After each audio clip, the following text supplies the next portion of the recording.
Ladies and gentlemen, we will start now the fourth lecture, and it will be the last lecture in Introduction Module. The following topics will be covered during the lecture: Six Sigma Process, Six Sigma Quality, Cost of Quality, Six Sigma Project Infrastructure, Combining Lean to Six Sigma, the DMAIC approach, the project-based learning method. What is the meaning of Six Sigma? For example, a process capability of 99.73% looks good, and only 0.27% defects exist.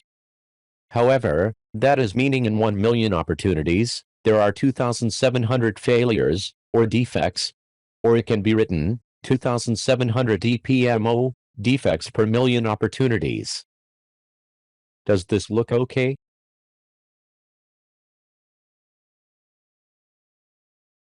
But it means also, with 7,407,407 mail articles every hour, there will be 20,000 lost articles of mail.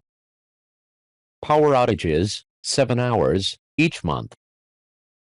5,000 incorrect surgical procedures each week for a major healthcare provider. Unsafe drinking water, 9 minutes every day. Too long or short airport landings every day. Six Sigma stands for Six Standard Deviations from Mean. Sigma is the Greek letter used to represent standard deviation in statistics. Six Sigma methodology provides the techniques and tools to improve the process capability and reduce the variability or defects in any process. Six Sigma focuses on improving quality, reduce waste, by produce products and services better, faster and cheaper. In a Three Sigma process, the values are widely spread along the center line, showing higher process variation. In a Six Sigma process, the values are closer to the center line, showing less process variation, as in green shape.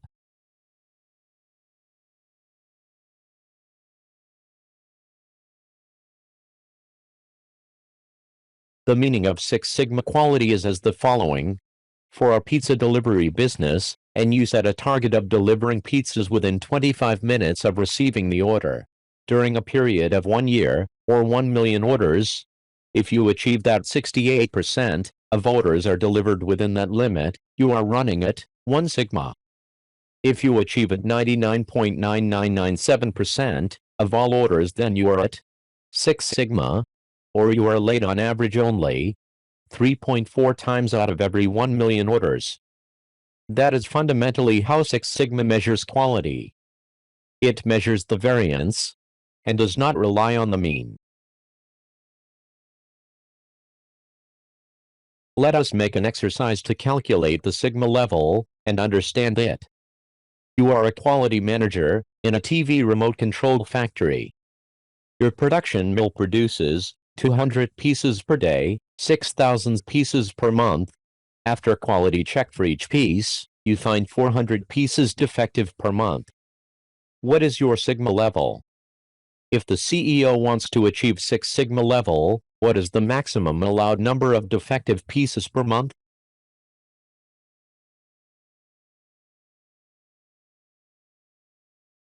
Please pause the lecture and solve the exercise.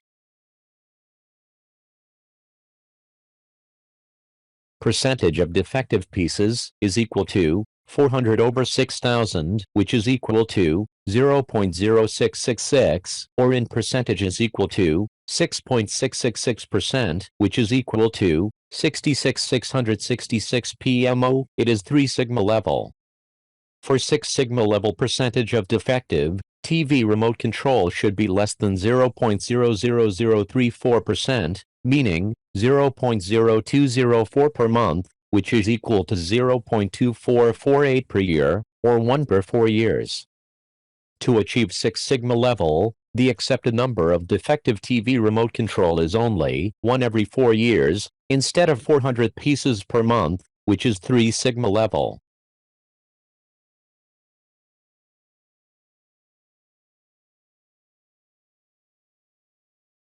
Now, we will introduce the number of defects per 1 million opportunities for different sigma levels. When process is centered, we call the calculated sigma level long-term sigma level.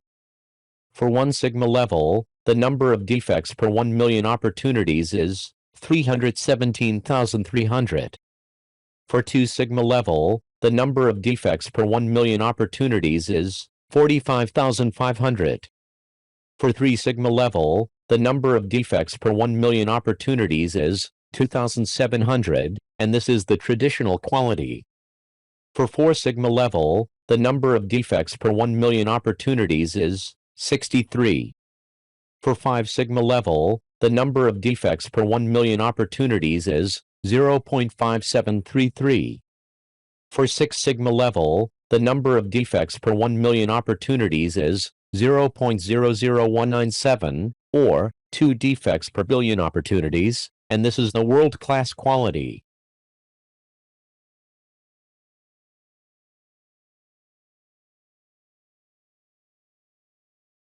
When process is not centered, or shifted by 1.5 sigma, we call the calculated sigma level short-term sigma level. For 1 sigma level, the number of defects per 1 million opportunities is 690,000. For 2 sigma level, the number of defects per 1 million opportunities is 308,300. For 3 sigma level, the number of defects per 1 million opportunities is 66,807, and this is the traditional quality. For 4 sigma level, the number of defects per 1 million opportunities is 6,220. For 5 sigma level, the number of defects per 1 million opportunities is 233. For 6 sigma level, the number of defects per 1 million opportunities is 3.4, and this is the world-class quality.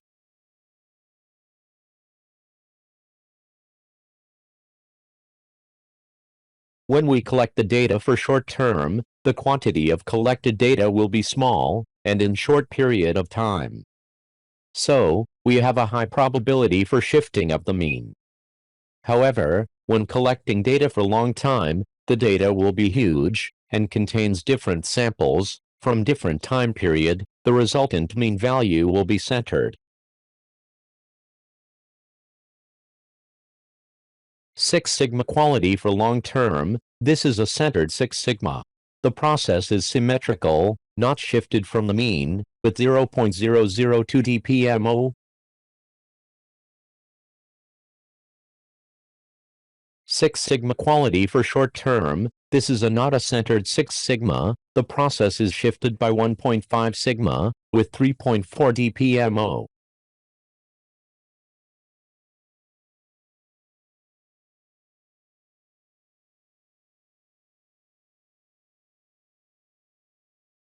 As long as the process sigma level is moving from 1 sigma to 3 sigma to 6 sigma, the whole process is improving and the variation is reducing. The produced specifications of produced items is more and more on target.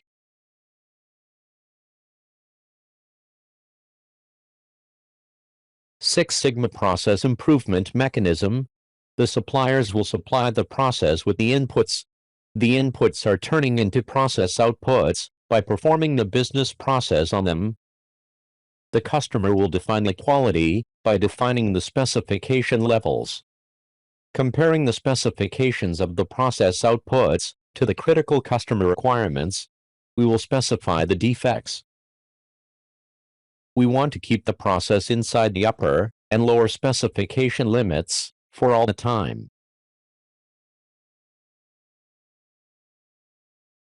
A 3.4 dpmo 6 sigma level is reachable by starting earlier in the process, by adjusting the supplier inputs, the process, and the outputs.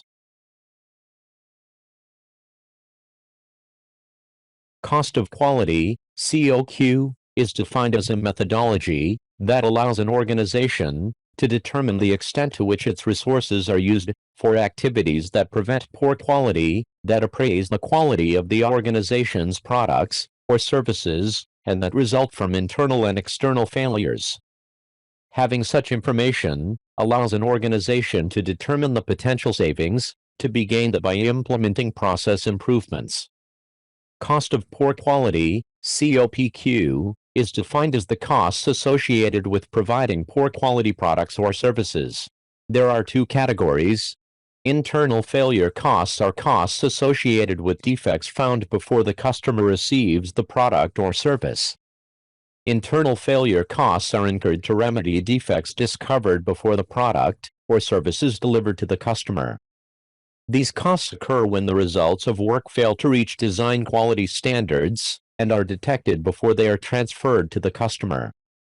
They could include waste, performance of unnecessary work, or holding of stock as a result of errors, poor organization, or communication, scrap, defective product, or material that cannot be repaired, used, or sold, rework, or rectification, correction of defective material, or errors, failure analysis, activity required to establish the causes of internal product or service failure. External failure costs are costs associated with defects found after the customer receives the product or service. External failure costs are incurred to remedy defects discovered by customers.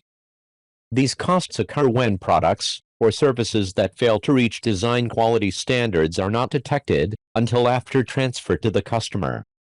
They could include repairs and servicing of both returned products and those in the field, warranty claims, failed products that are replaced, or services that are reperformed under a guarantee, complaints, all work and costs associated with handling and servicing customers' complaints, returns, handling and investigation of rejected or recalled products, including transport costs.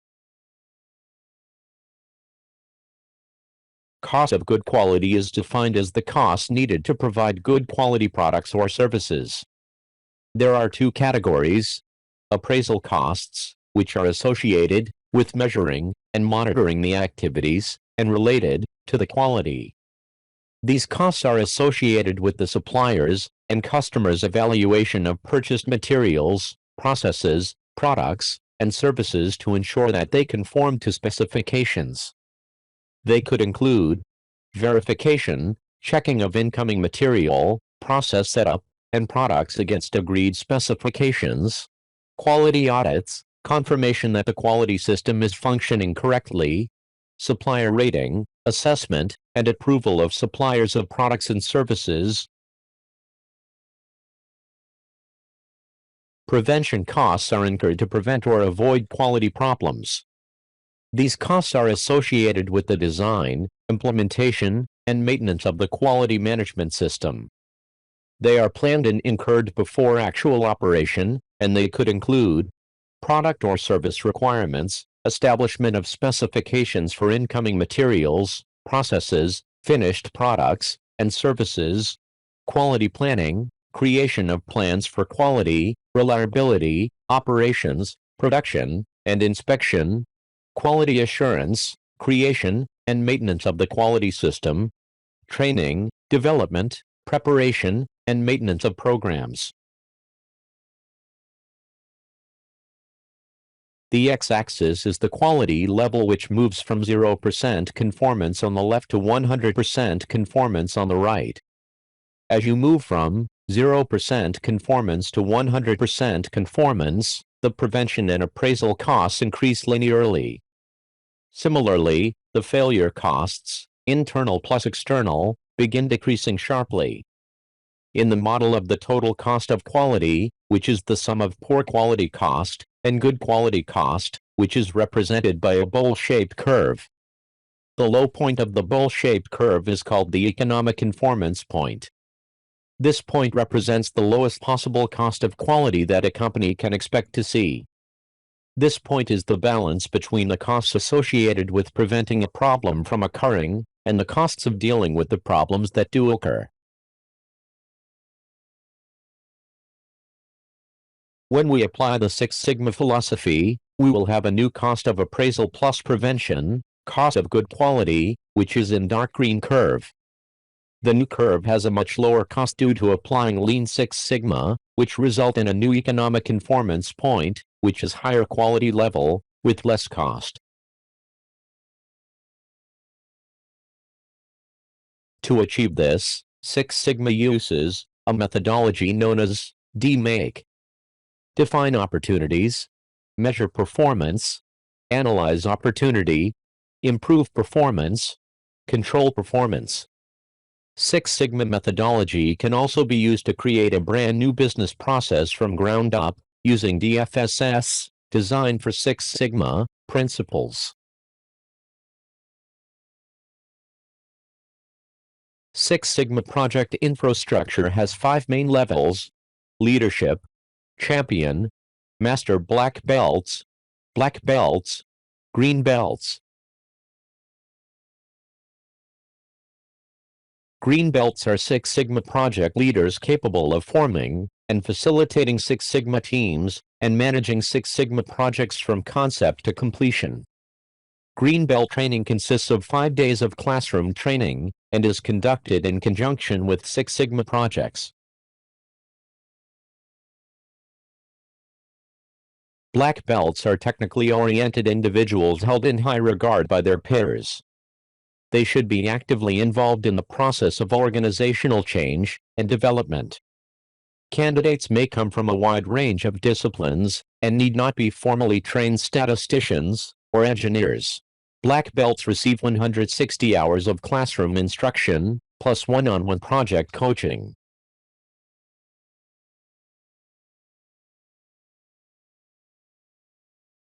Master black belts provide technical leadership of the Six Sigma project.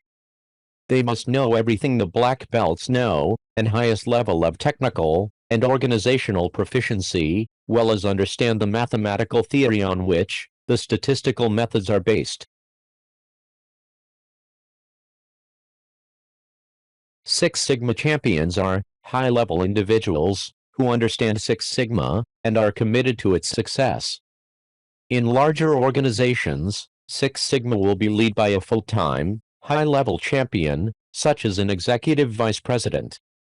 In most organizations, champions also include informal leaders who use Six Sigma in their day-to-day work and communicate the Six Sigma message at every opportunity. Six Sigma involves changing major business value streams. It is the means by which the organization's strategic goals are to be achieved.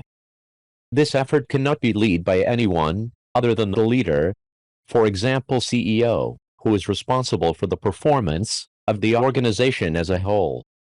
Six Sigma must be implemented from the top down.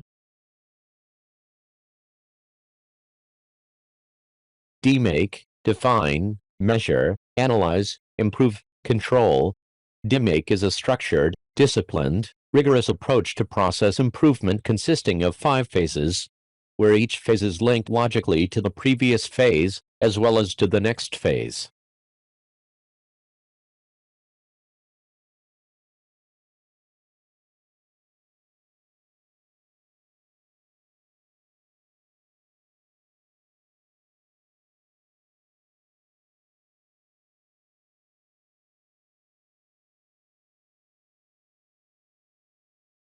DMAKE is now a standard technique, which has been used with Six Sigma implementation. To combine lean thinking, lean, and waste reduction tools will be incorporated. For example, for such tools: value stream mapping in the measure phase, spaghetti diagrams in the measure phase, 5 S's in the improve phase, pull systems in the improve phase, total productive maintenance in the improve phase, work cell optimization in the improve phase, Poka-yoke in the improve phase, process balancing in the improve phase, visual process control in the improve phase.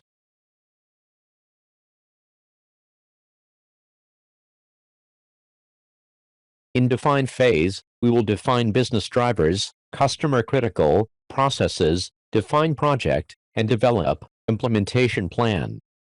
In measure phase, we will measure key process, collect and analyze data, identify the vital few that have greatest impact, estimate process capability, and measurement system analysis. In analyze phase, we will analyze cause and effects, create multivariable analysis, determine variance components, and assess correlation. In improve phase, we will improve and evaluate solutions, implement variation reduction, standardize process, and assess risk factors. In control phase, we will control the process, implement control charts for key variables, mistake-proof processes, and evaluate results. Please perform the first activity and send your outputs by email for assessment. Also, please perform the second activity and send your outputs by email for assessment.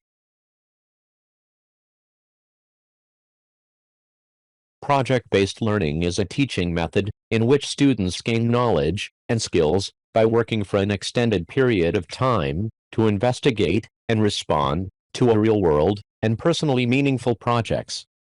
We will include the project-based learning in addition to the visual, audio learning through lectures, and activity learning as the three main learning methods in our training course. 7 essential project design elements you must perform during your project-based learning. A challenging problem or question. The project is framed by a meaningful problem to be solved or a question to answer at the appropriate level of challenge. Sustained inquiry. Trainees engage in a rigorous, extended process of posing questions, finding resources, and applying information. Authenticity. The project involves real-world context, tasks and tools, quality standards, or impact, where the project speaks to personal concerns, interests, and issues. Trainee voice and choice. Trainees make some decisions about the project, including how they work and what they create, and express their own ideas in their own voice. Reflection. Trainees and trainer reflect on the learning, the effectiveness of their inquiry and project activities, the quality of student work, and obstacles that arise and strategies for overcoming them. Critique and revision. Trainees give, receive, and apply feedback to improve their process and products. Public product. Trainees make their project work public by sharing it with, and explaining, or presenting it to people beyond the trainer.